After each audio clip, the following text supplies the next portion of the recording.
Hello semua, selamat pagi dan selamat berhujung minggu Asia. Kita bersua lagi pada pagi ini, pagi Sabtu 14 Ogos bersamaan dengan 5 Muharram 1442 Hijrah hanya di TVS saluran 122 Astro dan MyTV. Bersama saya Sharon Kezia dan juga Saya Shasha Denzina. Apa khabar para penonton dekat rumah? Apa khabar Sharon? Khabar baik, khabar sangat seronok. Sangat Sebab hari ini seronok hari bersiaran ini. bersama Shasha, bersama penonton dan kita ada topik dan juga perkongsian yang menarik untuk dikongsikan bersama penonton Syah.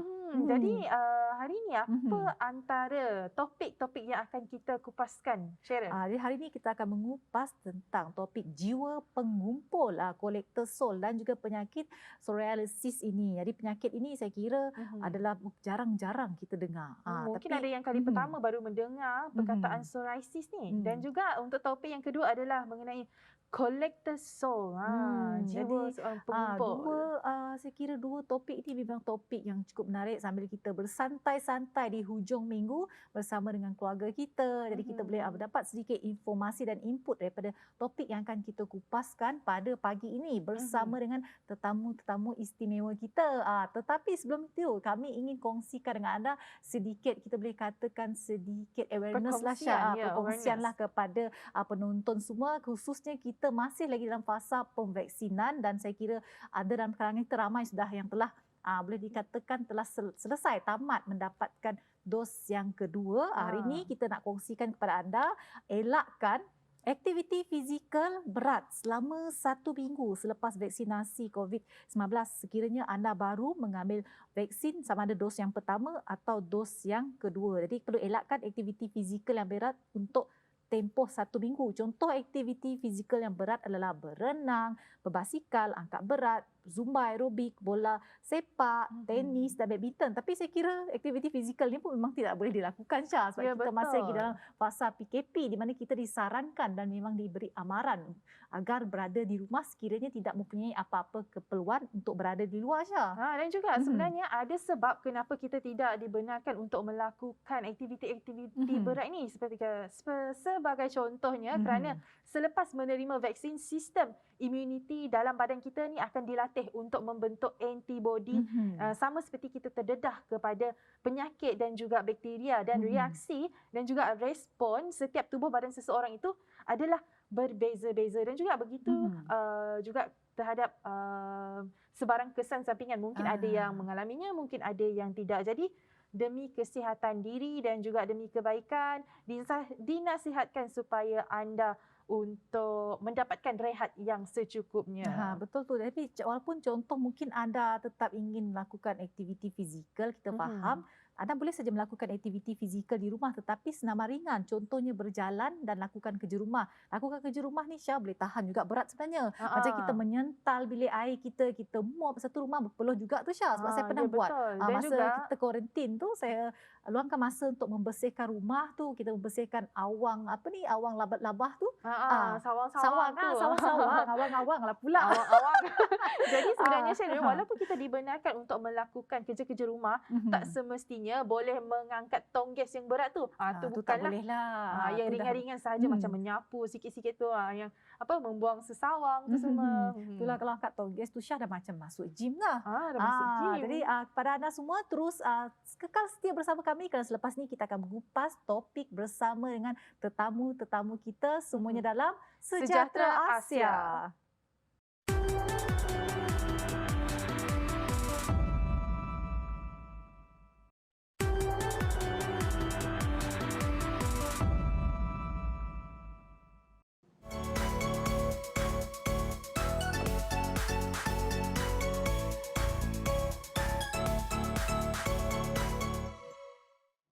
Ya, kembali lagi bersama kami di Sejahtera Asia. Pada hari ini bersama saya iaitu Shasha Denzin dan juga Sharon Kezia. Baiklah, setakat tahun 2018, Persatuan Psoriasis Malaysia telah mendedahkan sehingga 800,000 rakyat di negara kita menghadapi psoriasis. Dan pada peringkat global pula dianggarkan sebanyak 125 juta orang yang menghidap psoriasis. Jadi, apakah itu penyakit psoriasis?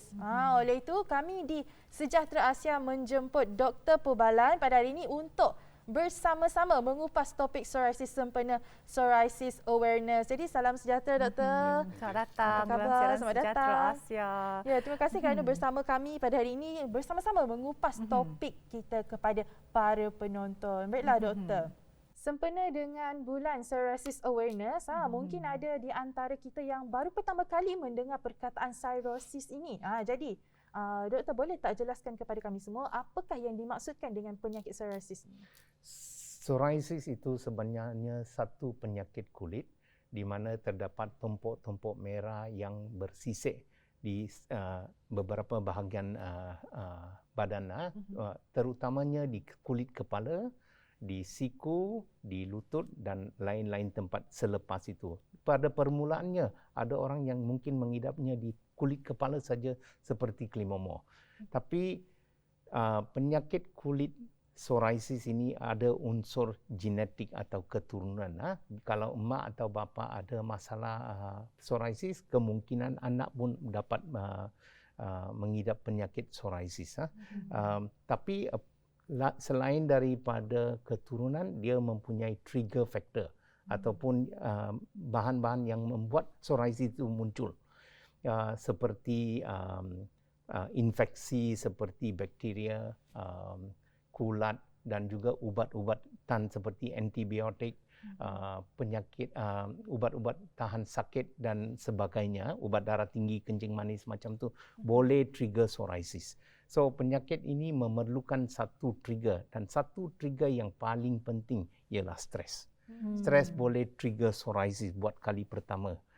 Walaupun tidak ada kaitan berkaitan dengan genetik lah. Yes. Jadi saya rasa ini adalah satu info yang baru khususnya kepada saya dan saya kira juga ini merupakan satu info yang penonton bersama kita pada hari ini kerana kita tak sangka ya Syah, stres juga merupakan salah satu yang boleh trigger penyakit psoriasis ni, di mana kalau kita fikir seperti yang dikongsikan oleh doktor tadi, kita akan beranggapan mesti kita berjangkit daripada orang lain. Tapi bercakap pasal berjangkit ni doktor, mungkin ada dalam kalangan penonton ni tertanya-tanya ataupun kalau mereka melihat orang yang ada simptom-simptom tersebut, mereka rasa khawatir untuk berhampiran dengan mereka. Jadi adakah penyakit ini berjangkit doktor?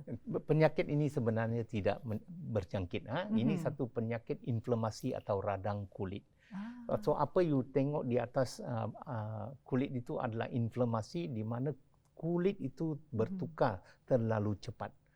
Kebiasaan kulit orang biasa tukar dalam 30 sampai 42 hari. Tapi di kalangan orang yang ada psoriasis 3 sampai 5 hari. That means the skin turnover is very very fast due to inflammation. So selain daripada itu, orang ingat psoriasis ini daripada kulit sahaja, tetapi dia ada kaitan dengan systemic inflammation. Tapi lain daripada kulit, kulit merupakan satu tempat sahaja, tapi dia melibatkan semua organ di dalam body. So dia ada kaitan dengan obesity, dia ada kaitan dengan darah tinggi, kencing manis, kolesterol, dan masalah jantung juga. So it's called a systemic inflammation. So ini bukan maksud kulit sahaja. Dia boleh melibatkan organ-organ lain juga. Jadi doktor, bilakah masanya psoriasis ini aktif dalam badan seseorang? So first thing first, ini di kalangan penduduk 2 sampai 5% penduduk ada psoriasis. 2 to 5%. Itu jangka yang anggaran yang tinggi. Tetapi kebanyakan orang yang ada psoriasis dia mild sahaja. Tumpuk-tumpuk 1 atau 2 sahaja. Yang teruk ataupun yang sederhana only 5 sampai 10%. Itu nombor 1. Nombor 2, dia muncul biasa di antara kalangan umur 15 hingga 30 tahun. Atau then another peak selepas umur 60 tahun kerana ubat-ubatan. Kebiasaan orang yang berumur 60 dan ke atas, dia ada makan ubat darah tinggi, kencing manis, dia boleh trigger psoriasis. Tetapi semua umur boleh dapat psoriasis, bukan umur yang saya cakap saja tadi. So orang boleh lahir dengan psoriasis. Jadi seperti yang doktor kongsikan tadi, ada tompok-tompok kecil mula timbul. Mungkin boleh kongsikan bersama penonton, apakah simptom-simptom psoriasis ni? Ramai pesakit yang ada psoriasis, dia akan cakap nombor 1, dia ada klimomo. So kadang-kadang patient cakap dia ada klimomo, dia beli ubat-ubat klimomo, cuba tidak ada respon, tapi bila kami periksa dia ada psoriasis. So itu tempat yang pertama biasa. Dia boleh juga muncul di dalam telinga, di belakang telinga, even under the folds of the body, di macam axilla, groin and things like that. So dia ada beberapa jenis manifestasi lah. Okay. So lain daripada kulit itu bersisik, a lot of scaling macam di klimomo, dia boleh gatal. Ada orang pesakit psoriasis cakap very itchy, sangat gatal. Itu dia punya simptom. Walaupun dia 1 atau 2 plak saja di badan dia. So itu 2 simptom yang paling penting. Lain daripada itu, kulit dia boleh melibatkan kuku dan sendi-sendi. So kalau kamu ada psoriasis lebih kurang 15-20 tahun, kamu boleh dapat psoriasis yang melibatkan sendi-sendi kamu dan dapat apa yang dipanggil arthritis. So itu satu daripada komplikasi psoriasis jangka masa panjang.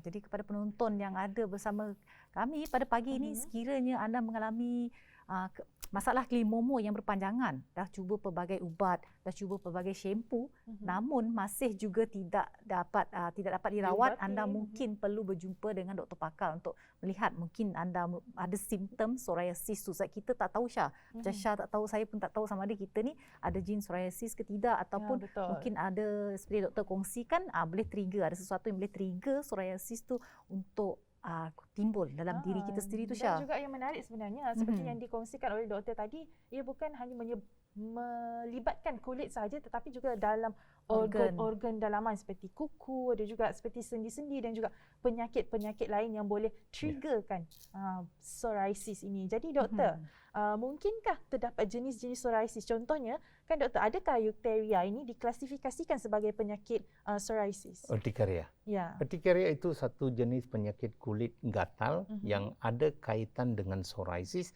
tapi bukan psoriasis. Okay. Psoriasis itu very clear, dia merah dengan sisik. So any red scaly lesion, any red scaly skin problem, kami akan ingat adakah ini ada kaitan dengan psoriasis. Tapi bila pakar dermatologi nampak seseorang dengan psoriasis, dia tidak perlu tool-tool untuk memeriksa. Daripada lihat saja dia boleh tahu itu penyakit psoriasis.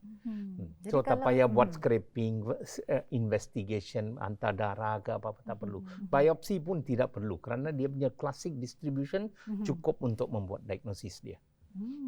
Jadi bukan tidak sukarlah sebenarnya untuk kita mengenal pasti jika seseorang itu mempunyai simptom psoriasis, doktor. Tadi bila cakap tentang penyakit psoriasis ni kan doktor, adakah ia boleh mempengaruhi aktiviti harian seseorang itu? Yes.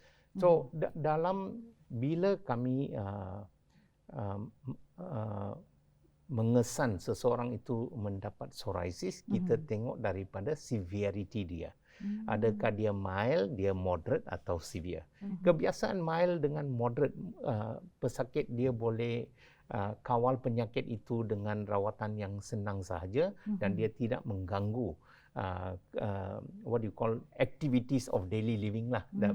Macam bergaul dengan kawan ke apa-apa. Bila dia severe, teruk, bila orang boleh nampak kulit itu mengelupas, itu akan mengganggu pergaulan dengan kawan-kawan, rakan sekerja macam itu. Kerana kulit sisik itu memang dia jatuh. So orang ingat ini penyakit berjangkit. Betul. And then there's a lot of effect. Lain daripada itu, dari segi psikologi dia ada kaitan. Kerana patient-patient yang ada psoriasis yang teruk, dia akan rasa depressed, anxiety, macam itu semua akan timbul. So itu lebih merumitkan rawatan psoriasis. So setiap patient yang datang untuk psoriasis, kami akan klasifikasi dia whether dia mild, moderate or severe, kerana rawatan akan diatur ikut severity dia. Salah satu perkongsian yang menarik sebenarnya Syah tentang psoriasis, penyakit psoriasis ni, dan mana saya rasa perkongsian pada hari ini dapat membuka mata kita sikit, dapat memberi informasi tentang penyakit psoriasis ni, dan yang paling penting saya nak tekankan di sini, penyakit ini tidak berjangkit. Jadi kepada anda jangan khawatir ataupun takut apabila ada mungkin rakan anda ataupun ahli keluarga anda yang menghidapi penyakit ini. Kita akan tahu lagi dengan lanjut tentang penyakit psoriasis ini, semuanya dalam Sejahtera Asia.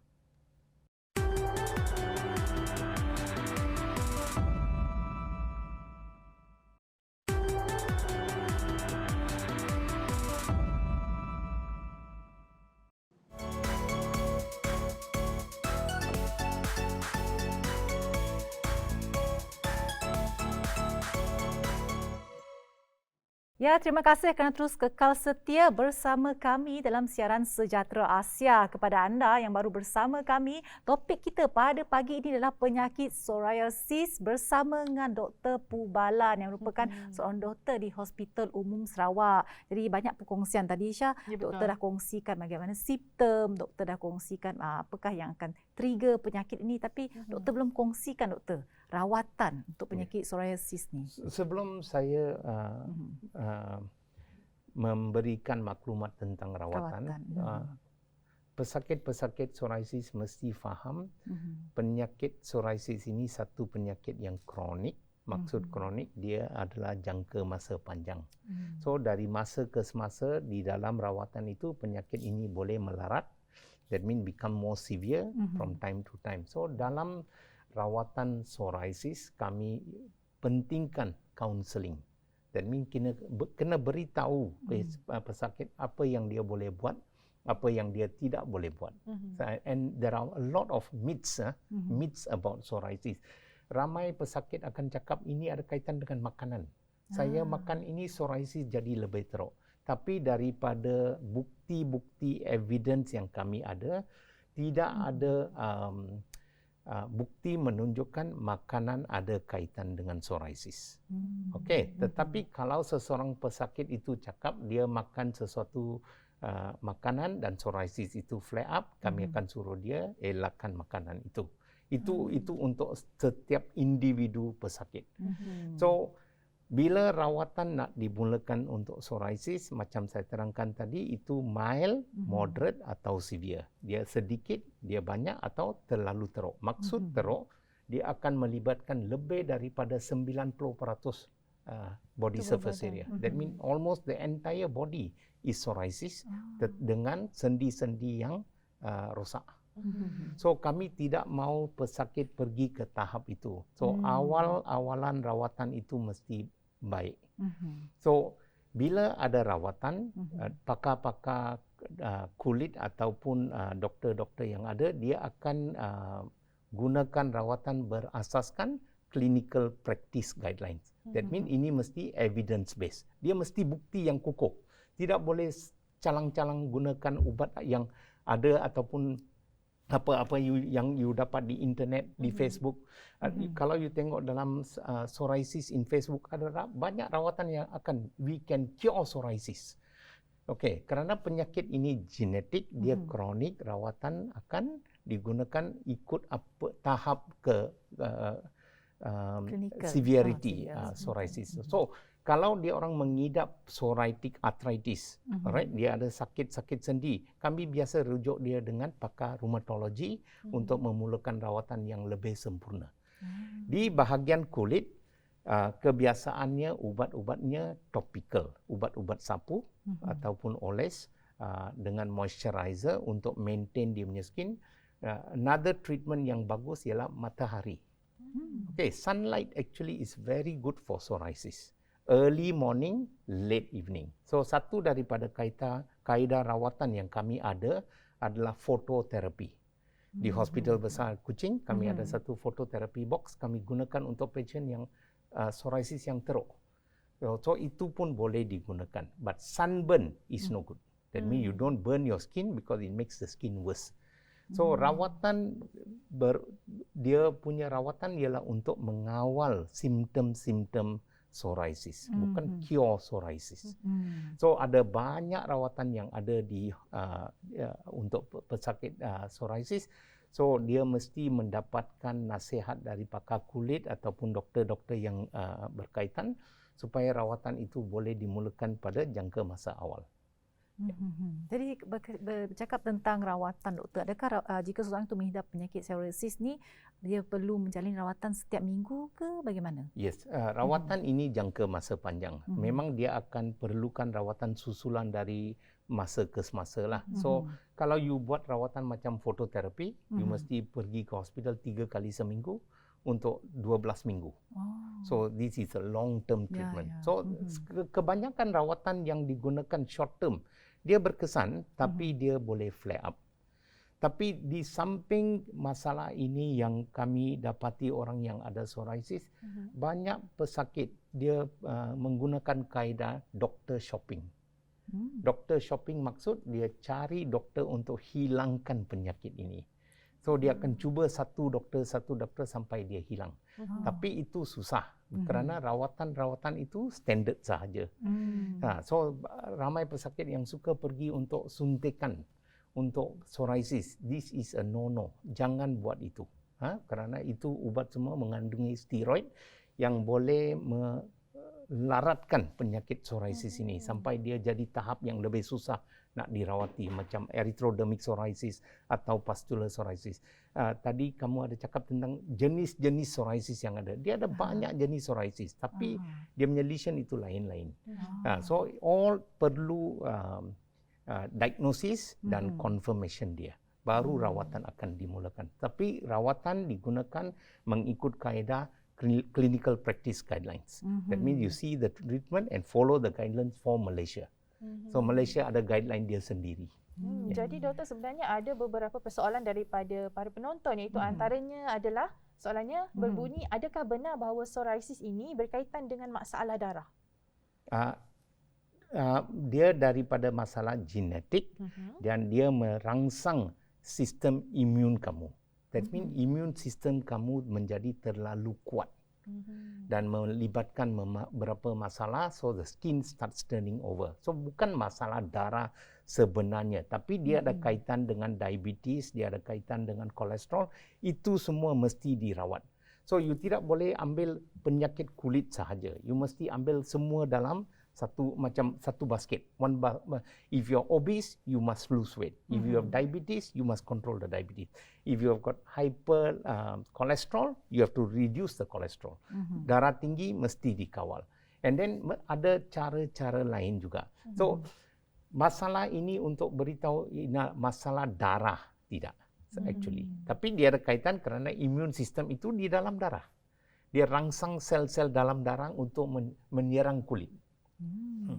Jadi satu informasi yang terbaru yang dikongsi, bukan terbarulah saya kira, informasi umum yang mungkin dalam kalangan kita kurang berpengetahuan tentang penyakit psoriasis ni. Bercakap tentang penyakit ini kan doktor, mungkin ada dalam kalangan penonton mempunyai keturunan lah, masalah genetik yang ada penyakit psoriasis ni dan mempunyai anak, tapi anak dalam peringkat usia yang masih muda. Jadi sebagai ibu bapa mereka rasa concern, mungkin mereka fikir ada tak langkah-langkah nak mencegah. Mungkin pada usia yang muda seperti doktor kongsikan belum terkena, mungkin pada usia yang meningkat remaja akan simptom-simptom tersebut akan muncul. Kerana masalah penyakit psoriasis ini walaupun dia keturunan, kalau kamu tidak buat apa-apa, bukan maksud semua anak akan dapat. It is not a 100% transmission, tapi dalam genetik dia ada. Dia perlu trigger saja. So trigger yang boleh dielakkan, cuba elakkan. So a lot of things goes back to lifestyle, healthy lifestyle. So dalam rawatan ini saya biasa cakap exercise penting, balanced diet, mental well-being, semua penting dalam mengelakkan psoriasis dari trigger. So saya dapati banyak orang yang psoriasis ini, they are always under a lot of stress. So stress should be reduced lah with exercise, a good balanced diet, get a bit of sunlight. ramai orang sekarang semua tak tengok matahari langsung. Ya, betul. Di dalam rumah sahaja. Lagi dengan lockdown ini semua dalam rumah. So even then you can get a bit of sun lah. Early morning sunlight. In fact vitamin D is very good for psoriasis. But bila saya cakap vitamin D bukan suplemen vitamin D daripada matahari. Jadi maksudnya seperti yang kita telah dengar tadi, sebenarnya banyak perkongsian yang doktor ceritakan kepada kita dan harapnya betul. menjawab segala pertanyaan-pertanyaan kepada para penonton. Dan juga doktor tadi ada bercerita mengenai, saya tertarik dengan kekeliruan ataupun mitos-mitos yang mengatakan mungkin makanan yang menyebabkan berlakunya psoriasis. Sebenarnya tidak, tapi bagaimana pula dengan, adakah psoriasis ini akan disebabkan oleh sabun-sabun antibakteria? Okey. Sabun-sabun antibakteria mempunyai pH yang tinggi, lebih daripada pH kulit yang 5.5. So kalau kamu ambil antibacterial soap, dia punya pH itu tinggi untuk membunuh kuman. So untuk orang yang ada masalah kulit, pH antibakterial sebenarnya tidak perlu digunakan kerana you kena memakai sabun-sabun yang pH balance 5.5. Okay, so kalau you pakai antibakteria, you akan bunuh bakteria, yes, tapi kulit pun hangus juga.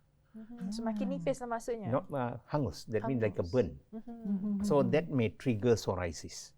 So stress atas kulit pun boleh trigger psoriasis. Example, you scratch, kamu garu kuat, psoriasis akan bertambah. So di tempat-tempat yang ada luka, psoriasis boleh muncul kali pertama walaupun you tidak tahu you ada psoriasis. So dia ada banyak manifestasi yang lain daripada ini. So apart from that, saya biasa suruh orang yang ada psoriasis pakai cool shower, gentle cool shower, minimal use of sabun lah, kurangkan sabun yang banyak lah. Dengan mesti melembabkan kulit. Always keep your skin moisturized. Simple things you can do. Dan orang yang ada psoriasis, dia mesti kurangkan prosedur di kulit. Macam tattoo. Mau letak tattoo, mesti jaga sikit. Kerana bila kamu injure the skin, psoriasis boleh muncul. Ataupun laser treatment. Kadang-kadang dia buat psoriasis muncul. So itu semua mesti faham orang yang ada psoriasis. Jadi dah dapatlah ilmu tu sebenarnya. Yang ialah saya tahu bahawa ramai dalam kalangan kita ni sentiasa menggunakan apa tu Syah, macam kita bahan mandian ataupun sabun antibakteria dalam sebab kita ingin untuk melindungi kesihatan diri kita. Jadi sebelum kita tamatkan, bukan tamatkanlah, boleh kita kata masa sangat mencemburui kita ya doktor. Mungkin ada sedikit pesanan kepada penonton-penonton yang bersama kita pada pagi ini. Okey. So yang penting kalau tidak tahu apa masalah kulit yang dihidapi, mesti dapatkan rundingan dengan pakar-pakar yang mengetahui tentang penyakit kulit untuk diagnosis yang betul. Itu nombor satu. Selepas diagnosis itu dibuat, pesakit perlu faham tentang penyakit psoriasis, iaitu satu penyakit genetik yang akan datang pergi dan memerlukan trigger-trigger. So trigger-trigger yang boleh elakkanlah. Then get a lot of things like I said, macam matahari, exercise, what do you call mental well-being. Smoking and alcohol is not good for psoriasis. Macam rokok, alkohol semua tidak bagus untuk psoriasis. Itu mesti dikurangkan. And always keep updated on the treatment. Ada banyak rawatan untuk psoriasis. Even those yang teruk pun ada rawatan yang kami panggil biologic. Dia merupakan suntikan-suntikan yang diberi kepada pasien untuk hilangkan penyakit ini. We can keep the patient clear. Tapi ubat-ubatan ini mahal. Dia memerlukan rawatan susulan yang rapi dan tidak boleh campur dengan rawatan-rawatan lain. So itu memang satu kaedah rawatan yang paling baru dan ramai pesakit yang mula menggunakan rawatan-rawatan biologik ini. Jadi sekali lagi kita ucapkan terima kasih kepada Dr. Pubalan atas kesudian beliau bersama kita pada pagi ini untuk berkongsi tentang penyakit psoriasis ni, di mana kita mungkin ada dalam kalangan ahli keluarga kita yang mengidap penyakit ini tapi mereka tidak tahu Syah. Ya, betul. Jadi dengan perkongsian kita pada pagi ini kita dapat sedikit sebanyaklah ilmu manfaat yang betul. kita dapat bersama-sama. Dan juga kita tadi ada bercerita mengenai apakah perkara-perkara yang kita boleh elakkan, kita cuba elakkan. Betul. Dan sekali lagi kami ingin mengingatkan kepada anda, penyakit ini bukanlah penyakit berjangkit. Betul tu. Jadi terus kekal setia bersama kami kerana selepas ni kita akan mengupas topik jiwa bergumpul bersama siapa? Terus kekal setia semuanya dalam Sejahtera Asia.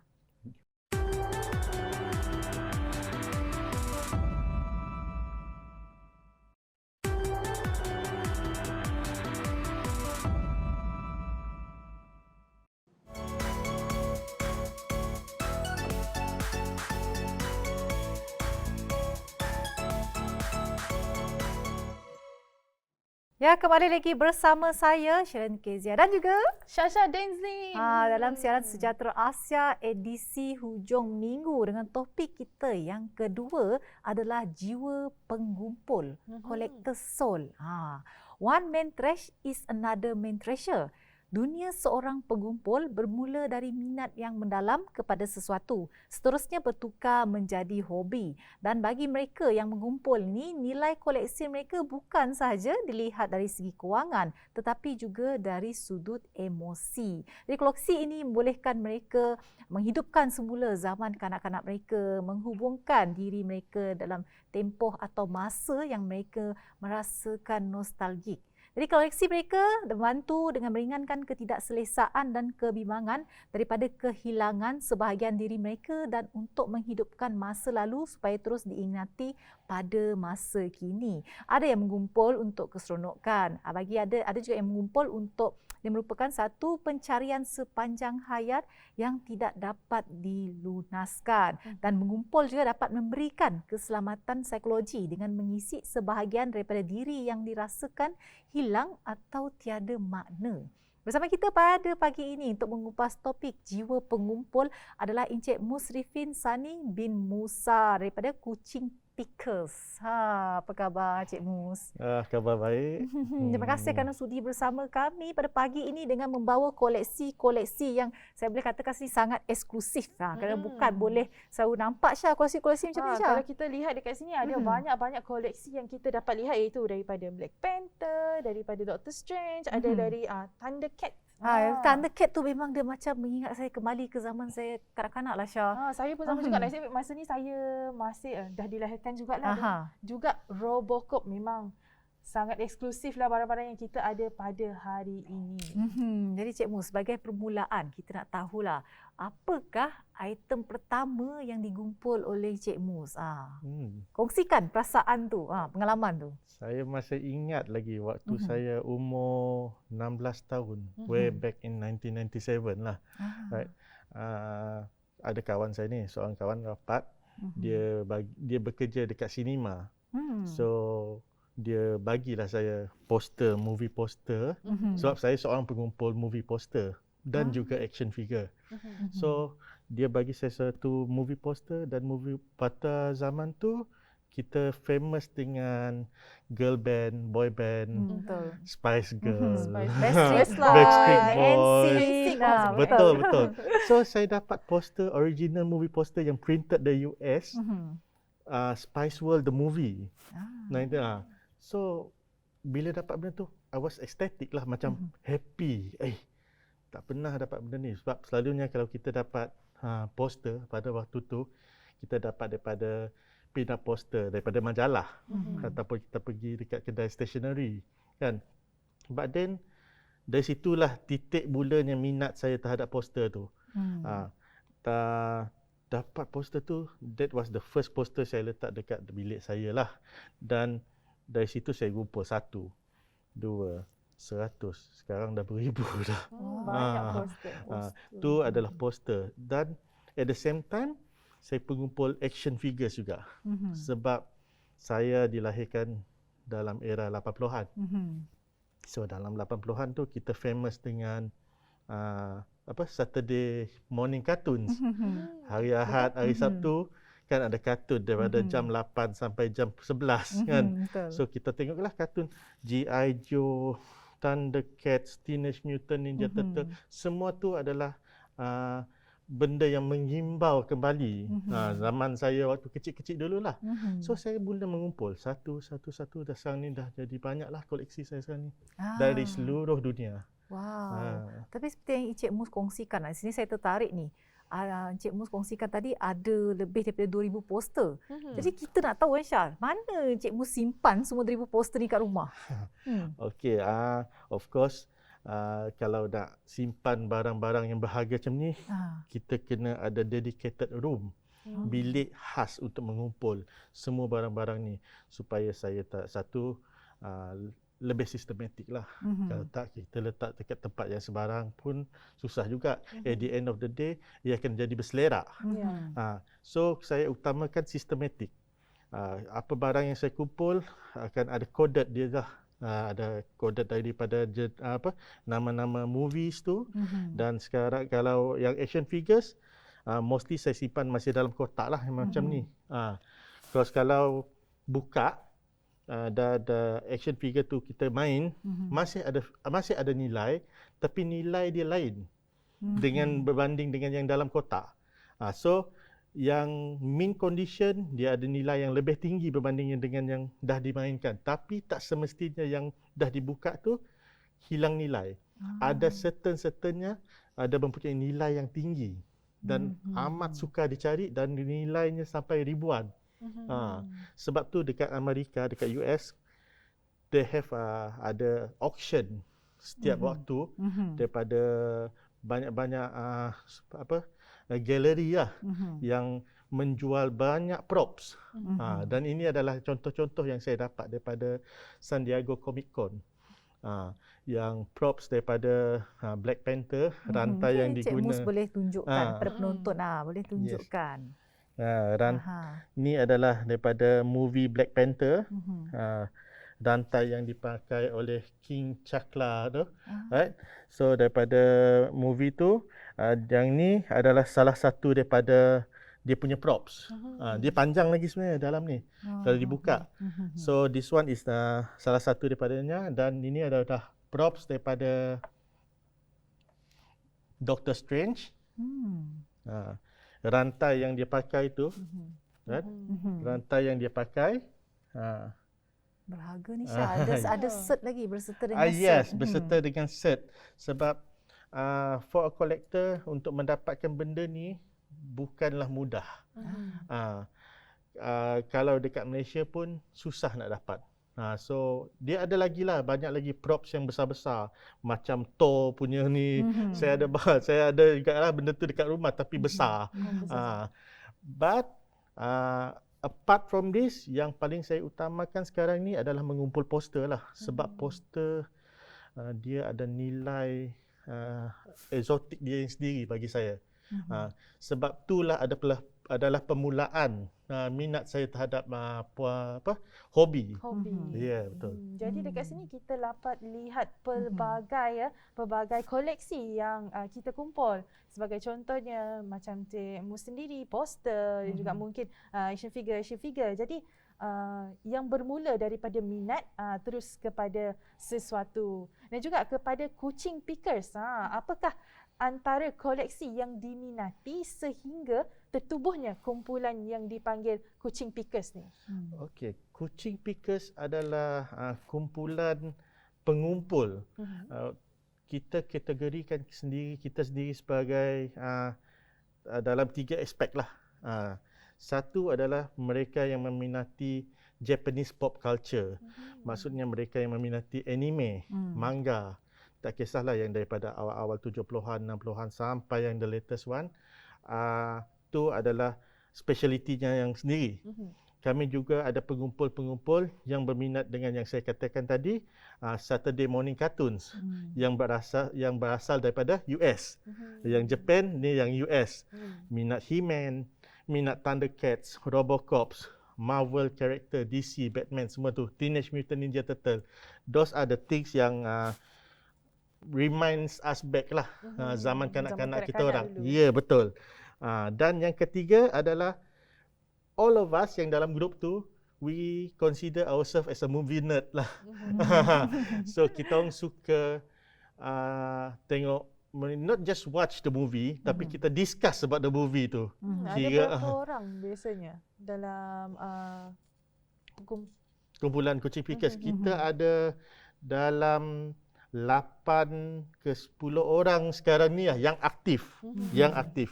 Ada juga yang ahli-ahli lain yang mempunyai bidang kepakaran yang lain pula. Seperti satu ada yang unik, cosplayer. Dia suka memakai watak pakaian superheroes. Dia ni professional cosplayer lah. Ada juga yang berminat dengan Lego.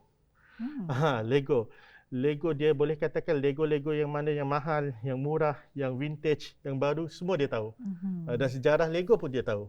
Alright. So tu adalah antara kita punya expertise lah. Dan kami sekarang masih lagi mengembangkan grup Kucing Pickers ni untuk untuk menyatukanlah ahli-ahli yang ada minat yang sama.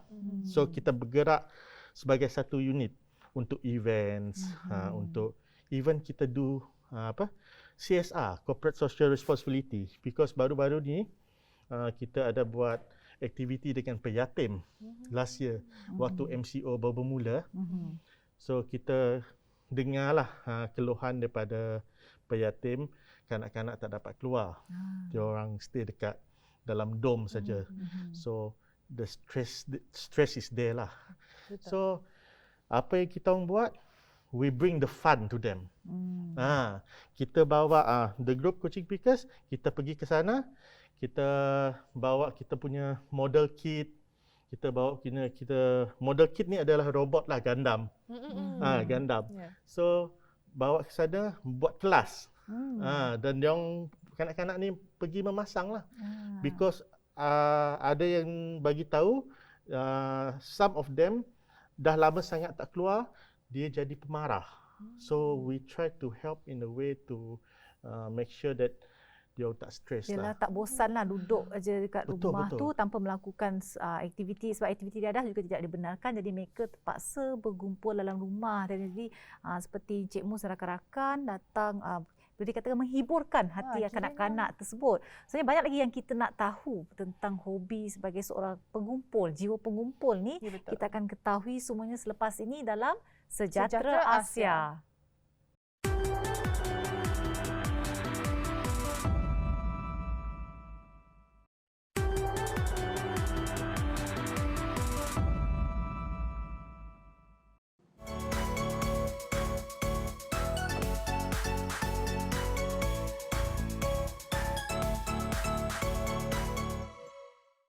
Ya, terima kasih kerana terus setia bersama kami dalam siaran Sejahtera Asia dengan topik kita pada pagi ini, jiwa pengumpul. Seperti yang dapat lihat di atas meja kita ni, ada banyak koleksi-koleksi yang telah digumpulkan oleh Encik Mus. Jadi Encik Mus, kita dapat tahu ya, koleksi dapat dikategorikan kepada pelbagai jenis. Jadi apakah nilai sesuatu koleksi dan bagaimana seseorang menilai harganya, kepentingan suatu produk tu? Kalau nak menilai sesuatu barang ataupun sesuatu item, first of all kita kena ada pengalaman lah. Okay? Lagi lama kita mengetahui tentang sesuatu hobi tu, lagi banyak ilmu yang kita dapat. Of course. And then secondly, kita kena buat research. Right? Kalau ada research, maknanya sekarang ni senang je nak buat research. Internet, Google, everything is there, kan? Semuanya di hujung jari. So we can do research there. Ada banyak-banyak artikel pasal sesuatu hobi tu, and then the value of each hobby. Even my poster. Sebab dulu saya tak tahu. Saya minat, tapi saya tak tahu nilai. Tapi sekarang saya tahu nilai sesuatu poster tu, especially original movie posters. Ada yang tak semestinya, sebagai contoh, kalau movie poster, tak semestinya yang lama nilainya tinggi. Kadang-kadang ada yang baru, nilai dia juga tinggi. Meaning that tak semestinya kamu kumpul lama, simpan dalam masa yang lama, dia akan menjadi nilai dia tinggi. Kamu kena pandai mengetahui yang mana yang akan dapat ada fan. Dia more to pop culture lah. certain movie poster, contohnya macam Star Wars, Harry Potter, Lord of the Ring, yang memang banyak fan di seluruh dunia kan. So those kind of posters memang nilai dia akan naik tinggi over the time. But then there are so-called movie yang dipanggil sebagai flop dekat panggung wayang, tapi dia ada follower. Tapi dia ada follower lepas movie tu ditayangkan. So movie ni over the time nilai dia pandai naik juga. So kita orang as a collector kena tahu mana yang nilai dia tinggi, mana dia nilai dia yang rendah. But then kalau kita nak pastikan barang tu sentiasa nak pastikan nilai barang tu dengan tepat, ada cara ketiga. Cara ketiga adalah berguna appraiser. Appraiser adalah seorang yang profesional yang dapat menilai harga poster tu ataupun menilai harga action figure. Di Amerika Syarikat ada banyak. Di Malaysia ada certain individu yang boleh buat benda ni lah. Saya sebagai seorang yang hobis yang minat dengan action figure dengan poster ni, setiap kali saya nak mengetahui nilai sesuatu tu, saya sentiasa menghubungi mereka ni lah.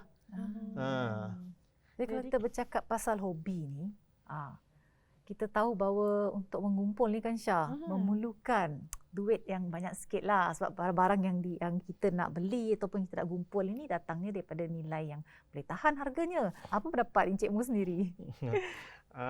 Okey. Sebagai seorang pengumpul, seorang kolektor, my best advice lah. My best advice adalah untuk anda menjadi bijak, smart in what you do. Contohnya macam saya seorang pengumpul movie poster. Selalunya kalau saya dapat movie poster untuk satu movie tu, contohnya Titanic, saya akan dapat 2-3 keping yang sama, desain yang sama. Sebagai seorang kolektor, saya hanya perlukan satu untuk saya simpan sebagai koleksi. Yang dua tu saya boleh jual untuk menjana, untuk mendapatkan poster yang lain pula. Bijak. So itu adalah cara saya lah. Ada orang tak, ada jenis hardcore memang okey.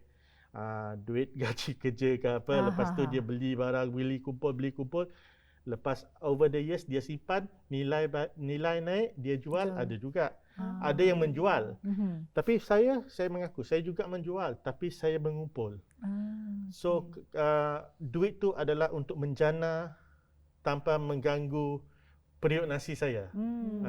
Kiranya macam rolling lah. Betul. Rolling. Jadi dari aspek psikologi, minat seseorang terhadap sesuatu produk ni boleh meningkatkan lagi usaha mengumpul, dan faktor ini boleh menjadi positif dan juga boleh menjadi negatif. Jadi minat yang mendalam dapat meluaskan lagi pandangan mereka terhadap sesuatu perkara, dan seterusnya individu tersebut dapat mahir dalam bidang yang diceburi. Jadi apakah antara kemahiran yang dimiliki oleh kucing pickers sendiri melalui proses pengumpulan ni? Okey, kucing pickers terdiri daripada individu yang mempunyai kemahiran yang tersendiri. Kita tak ada orang yang ada 2-3 orang yang mempunyai hobi yang sama, tapi semua ada kepakaran dia sendiri. Contohnya, ada seorang yang saya sebut tadi, pakar cosplaying. Maksudnya dia berpakaian superhero, dia memang profesional lah. Ada pula yang pakar Lego. Ada pula yang pakar model kit. Model kit adalah pemasangan robot Gundam. Kalau awak tahu, sebab yang ini adalah daripada anime Japan yang amat famous lah. So diorang pandai memasang model kit ni nampak sampai realistik. Diorang bukan setakat memasang, diorang siap mengecat, airbrushing, buat weathering semua. At the end of the day, end result dia macam robot yang betul. Ada macam tu. Diorang pengumpul yang tega lah. Ada juga yang suka mengumpul mainan vintage. Mainan-mainan vintage. Toys lama yang daripada tahun 1960-an, 1970-an. Sebab toys yang zaman tu dia tak sama dengan toys sekarang ni. Mostly yang dibuat daripada plastik. Ada yang zaman tu dibuat daripada besi. Bas, kereta, besi. So dia nilai dia lain. Tak sama. Tak sama. So daripada kepakaran ni kita orang selalu bertukar-tukar maklumat. Sebab ada benda yang saya tak tahu. So ada benda yang kawan saya, colleague saya tahu. So kita orang bertukar maklumat, at the end of the day kita lebih mengetahui lah secara lebih besar dengan hobi yang kita buat sekarang ni lah. Jadi kita dapat lihat hobi ini kita perlu bijak juga sebenarnya untuk menjadi seorang pengumpul ni. Jadi sebelum kita melabuhkan tirai, Encik Mus mungkin boleh kongsikan kepada penonton bagaimana sekiranya mereka ingin menghubungi Encik Mus untuk turut serta menjadi sebahagian daripada ahli kelab Kuching Pickers ni. Okey, kami amat aktif dalam social media. Kami boleh dihubungi melalui kita orang punya Facebook rasmi Kuching Pickers, okey, ataupun Instagram. Dan sekiranya mana-mana komuniti ataupun orang yang nak berjumpa kami secara eye to eye, kita orang boleh berjumpa dekat City One. Sebab kami mempunyai monthly booth dekat sana. Tetaplah. Tiap-tiap bulan kita orang ada dekat sana. So di situlah kita orang berkongsi pendapat, berkongsi maklumat dan berkongsi cerita. Because hobi kami adalah hobi yang berasaskan storytelling. The more you tell about your story, you tell about your item, the more people knows about it. So kita orang mostly ahli-ahli Kuching Pickers will be there to assist you, akan membantu dan juga memastikan that kita sentiasa akan mempunyai hobi yang bermakna lah. Because sekarang ni yang amat dirisaukan, especially untuk generasi-generasi yang lebih baru sekarang ni, kebanyakannya dia orang tak ada outside attachment. Jadi dia kira perlukan bimbingan lah daripada orang yang pakar dalam sesuatu perkara betul. itu. Jadi sekali lagi kita ucapkan terima kasih kepada Encik Musrifin Sani bin Musa daripada Kuching Pickers dengan perkongsian topik yang dikupas pada pagi ini adalah jiwa pengumpul lah. Memang hari ini kita mendapat banyak manfaat dan info ya Syah dengan dua tetamu kita pada hari ini Syah. Ya, dan juga sebenarnya untuk yang pengumpul ni, pengumpulan koleksi ni sebenarnya boleh dijadikan sebagai terapi kepada kita. Betul tu. Jadi sehingga kita bertemu lagi dalam siaran yang akan datang, edisi hujung minggu bersama saya Syasha Denzlin dan juga Fatah. Saya Syadan Kezia Dan saya Syasha Denzlin. hanya dalam siaran Sejahtera Asia. Dari inspirasi kami cetuskan inovasi. Bye bye.